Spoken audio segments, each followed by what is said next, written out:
We've got elections coming up in the end of May. Will we be looking at a radically different European Parliament once the votes come in?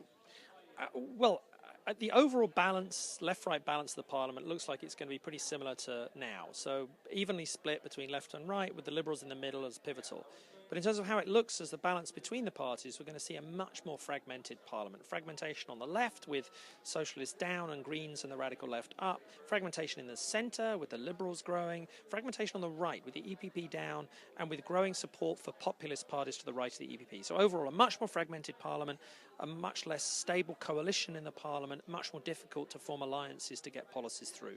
What would you say were the implications for future policy and direction of the EU with this less stable environment as you describe it? Well, I think several things. One, I think it's going to be harder for the Commission to have a stable alliance in the Parliament to support a lot of its legislative initiatives. In terms of what it means in substantive policy terms, the new Parliament is going to be less supportive of expanding the EU budget.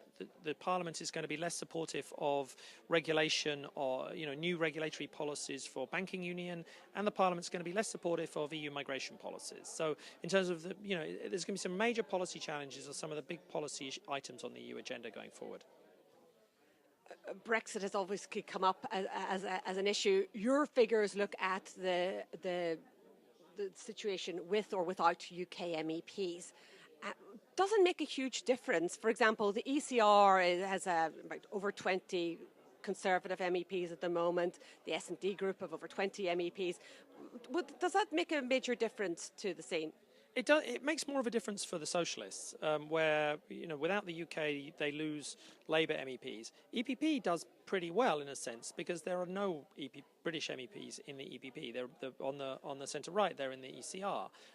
But what's interesting is if you take away the British MEPs and reallocate the MEPs, a large proportion of those, to the other member states, it's broadly similar in terms of who's going to win those seats. So the balance with and without the UK doesn't actually look that much different. Surprisingly similar, actually, the overall balance. And finally, from a UK perspective, if we see the new Brexit party doing well, and if we see, for example, Change UK, this new party that is launching today, doing well, how could that make a difference in the debate within the UK itself? I think the most important influence it'll have in the debate in the UK is probably that the Brexit party, Farage's new party, is going to win, and the British Conservative Party is going to do very, very badly. And so the British Conservative Party is going to lose a lot of votes, particularly more sceptic votes, to the Brexit party, and they may lose some votes to Change UK. The Conservative Party could have its worst electoral performance in a national election in the UK since universal suffrage in Britain in 1918. So this will be a disaster for the Conservative Party. This will really embolden the Eurosceptics to try and get rid of Theresa May and have a new leader. And so I think the implications of these elections could be quite significant for the future of British politics.